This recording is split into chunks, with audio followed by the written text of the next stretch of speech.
In 2023, in a small Central American country, long known as one of the most dangerous places in the world, a new kind of prison was born.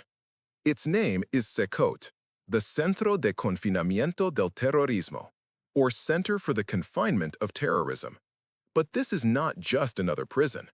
For the government of El Salvador, Cecot is presented as the ultimate weapon in its war against gangs.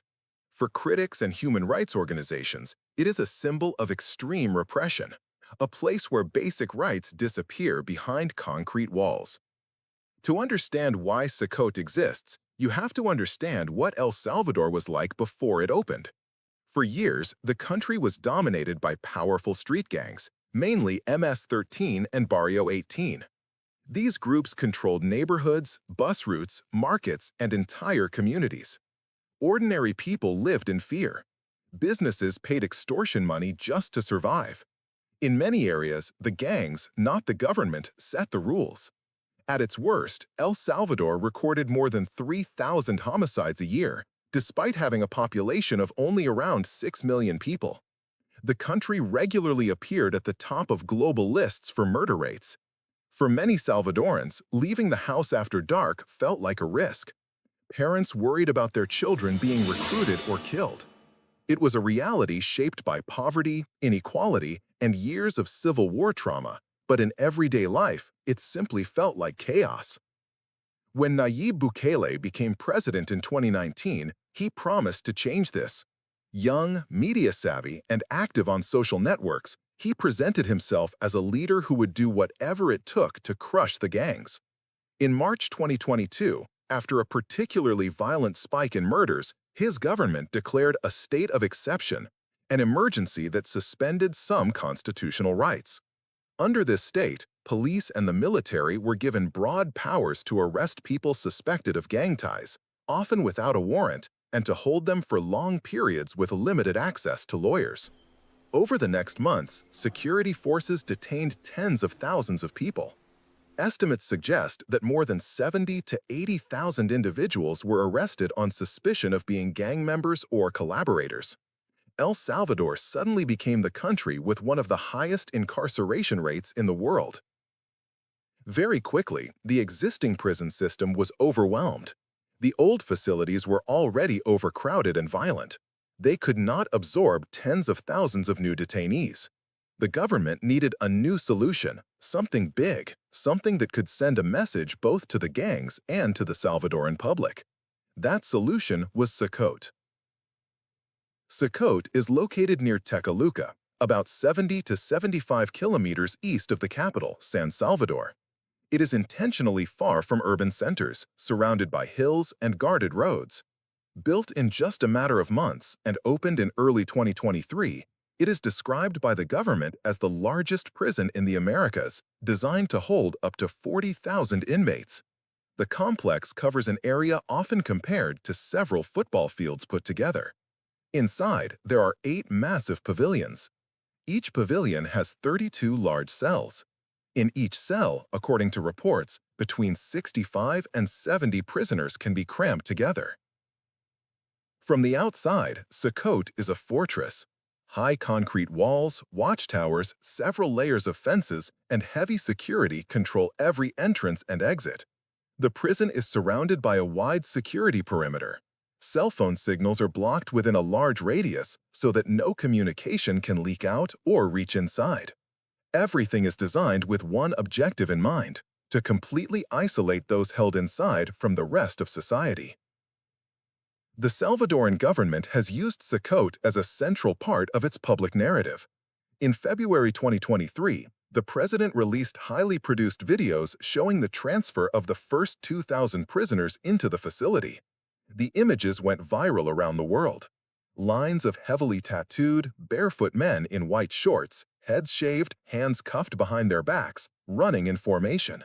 They sit on the ground, packed closely together, their legs spread around the person in front of them, guarded by soldiers in masks and body armor.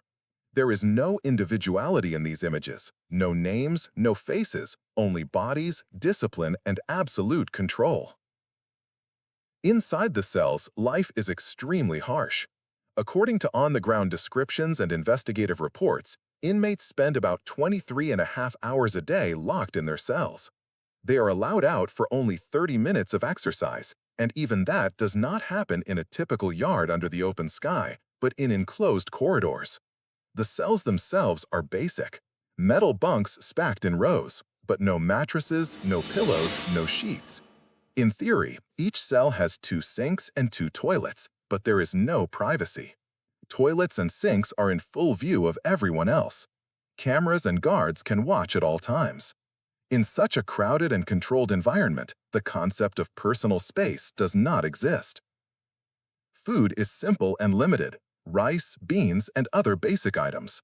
Prisoners reportedly eat with their hands.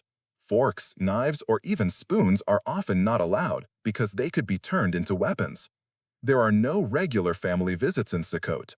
There are no educational programs, rehabilitation workshops, religious services, and virtually no recreational activities.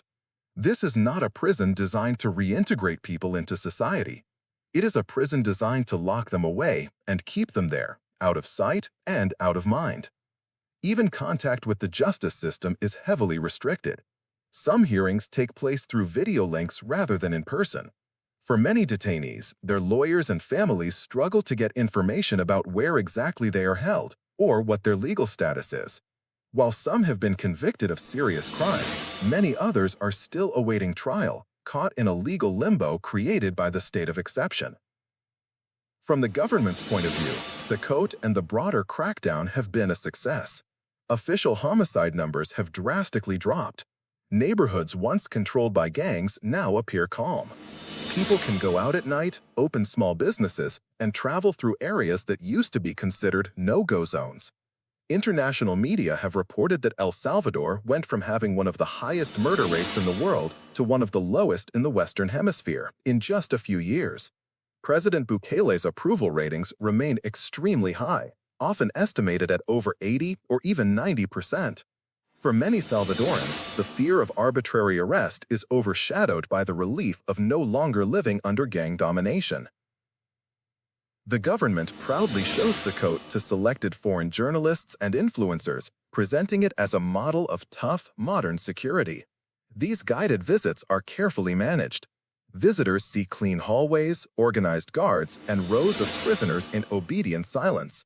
At the same time, the state promotes its achievements by hosting international events like the Miss Universe pageant in the now safe country. The message is clear. El Salvador was once a symbol of chaos and violence. Now it wants to be a symbol of order and strong leadership. Cecot is a key part of that transformation, visually and politically. But outside the official narrative, a different picture emerges.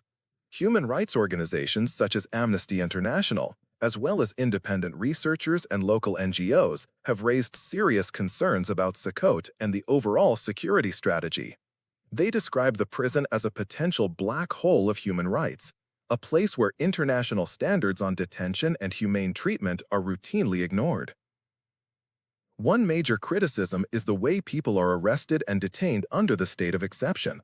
There are numerous testimonies from families who say their sons, husbands, or brothers were picked up simply for living in a gang-controlled neighborhood, having certain tattoos, or being denounced without clear evidence. In a climate of fear, accusations can spread quickly, and the pressure on police to produce results can lead to mistakes or abuses. For those sent to Cecot, challenging an arrest is extremely difficult. Legal aid is limited, communication is slow, and the burden of proof often seems reversed. Instead of the state proving guilt, detainees and their families feel they have to prove innocence. There are also reports of deaths in custody, untreated illnesses, and lack of medical care, although detailed data are hard to verify because access to information is tightly controlled. Prison monitoring groups note that the conditions inside Cecot appear intentionally harsh, not just as a result of limited resources, but as a deliberate part of the punishment strategy. The design of the prison, with constant surveillance, overcrowding, and the removal of almost all forms of stimulation or rehabilitation, points to a philosophy where suffering is seen as acceptable collateral damage or even as a tool. Academic research has started to analyze this new model of control. One study on El Salvador's prisons under the state of exception argues that Cecot is part of a broader political project, a way to show strength, consolidate power, and reshape the image of the presidency. In this view, the mega-prison does not just hold alleged gang members.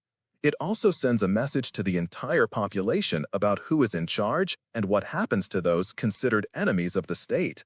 Some scholars warn that this kind of carceral regime may weaken democratic institutions, erode the rule of law, and normalize extreme forms of punishment beyond El Salvador's borders. The families of detainees experience this policy in a very personal way. For them, Cecot is not an abstract symbol. It is a place where their loved ones vanish. Mothers stand in long lines outside government offices, hoping for information about a son who was taken months ago. Some discover, too late, that their relative has died in custody. If you enjoyed this video, make sure to subscribe to our channel and hit the bell icon so you never miss any of our upcoming updates. Your support inspires us to keep creating more in-depth and high-quality content. Thank you for watching.